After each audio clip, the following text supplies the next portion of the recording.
Hey, today I will be talking about part of fortune or a lot of fortune in astrology, or better said, in a natal chart. Part of fortune is one of the Arabic parts or lots. It is also known as pars fortuna. Arabic parts or lots are constructed points based on mathematical calculations between planets or angles, three of them to be exact. The distance between two of the points is added to the position of the third, most often to the ascendant, thus indicating the location of the lot. The parts or lots are very ancient astrological technique and their origin is not exactly known. They could be Babylonian, Egyptian, Persian, or Hermetic. The one thing that is known is that by the time of Dorotheus of Sidon, who was a first century Greek astrologer and astrological poet, they had become often used in Hellenistic astrological practice. Now, the late first century was a period of intense astrological development. There are many lots, but today I will talk, like I said at the beginning, about part or lot of fortune. So part of fortune is a point in a chart where the rays of the sun and moon converge or intersect, and where the moon would be if the sun rays were exactly rising. Many authors refer to the part of fortune as a benefic influence, and it is said it indicates good fortune or good health when in favorable aspects to the significators in a chart.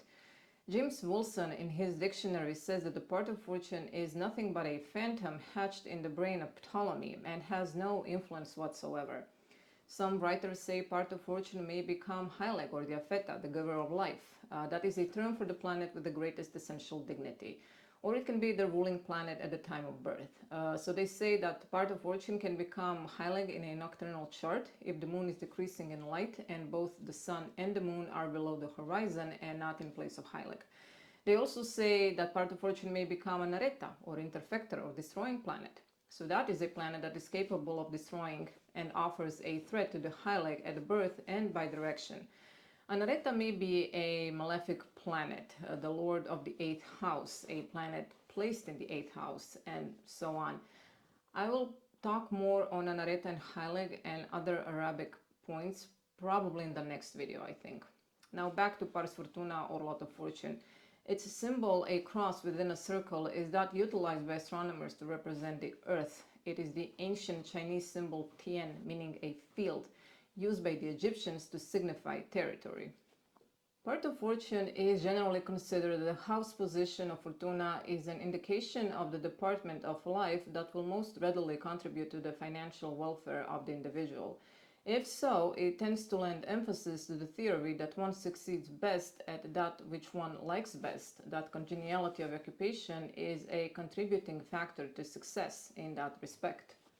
The formula for the people born during the day looks like this: ascendant plus moon minus sun. So you can try to calculate it by hand or use an Arabic parts calculator which can be found online.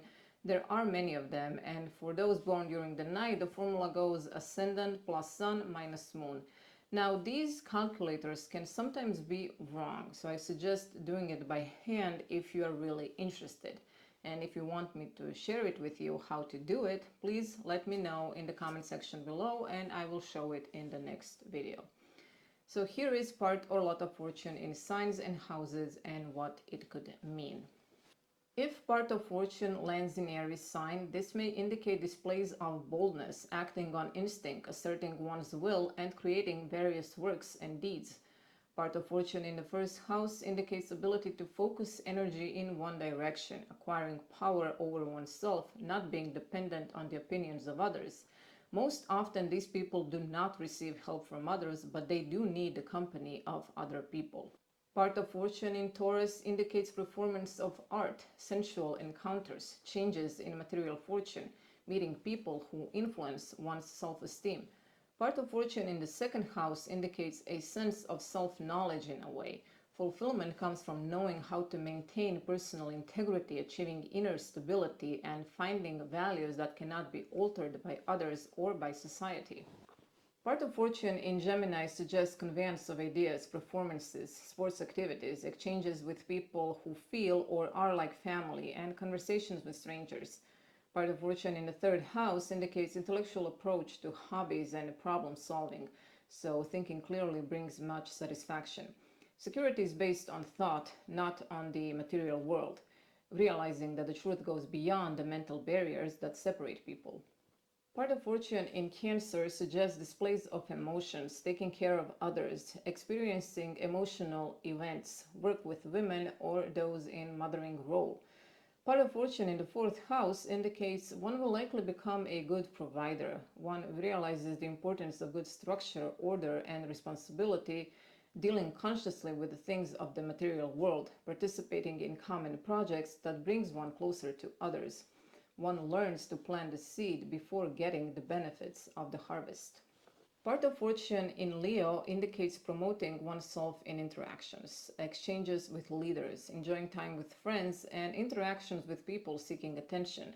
Part of fortune in the fifth house indicates loving fun, promoting one's ego, having a great ability to realize one's dreams is actually quite noticeable.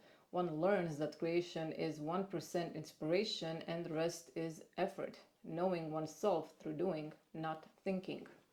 Part of fortune in Virgo indicates service to others, close exchanges with people on the basis of common ground and physical activities. Part of fortune in the sixth house is a great position for becoming an expert in a chosen line of work. One seems to have infinite energy for working and for performing daily duties. Life needs to have sense of purpose, and negativity must be seen impersonally in a detached manner. Part of fortune in Libra suggests close conversations with people, arguments, and decisions involving others. Part of fortune in the seventh house indicates sharing communicative experiences, and these people may have difficulties in knowing what they want for themselves, as other people are the ones showing the way. The good luck comes from the outside world. This position of fortune has actually shown susceptibility to binge watch TV shows. Part of fortune in Scorpio indicates manipulation of others, usage of charisma, experiences of psychological changes or traumas. Part of fortune in the eighth house suggests exercising power over others, and sometimes this may come across as manipulation, and sometimes these people are professional magnets for success. It indicates learning humility, not to be possessive of own values, learning to go with the flow of other systems of values and ideas that may seem different, but will be a great source of satisfaction. Part of fortune in Sagittarius suggests exploration of broad subjects, responsible public engagements, daring activities, interactions with foreign groups, and winning something. Part of fortune in the ninth house is seeking to build up the general impression of oneself, craving attention on behalf of the person one wants to be, understanding the nature of everything that is relative and dual, maintaining one's independence, and recognizing the subtleties of thought. Part of fortune in Capricorn indicates exchanges in businesses, encounters with the law, interactions with authorities, punishments for the wrongdoings, turning points, and reaching milestones. Part of fortune in the 10th house suggests eating up the reputation one receives. It possesses a force to create trust and respect from others, defining personal goals, being able to complete projects and ideas through sustained effort, bringing concrete results, and in this way inspiring this behavior in others. Part of fortune in Aquarius suggests other talking about the individual, hearing of public news, interaction with the media and technology. Part of fortune in the 11th house is likely to be social experimenter, observing the past while living and keeping oneself in the present and having big energy that may cause restlessness.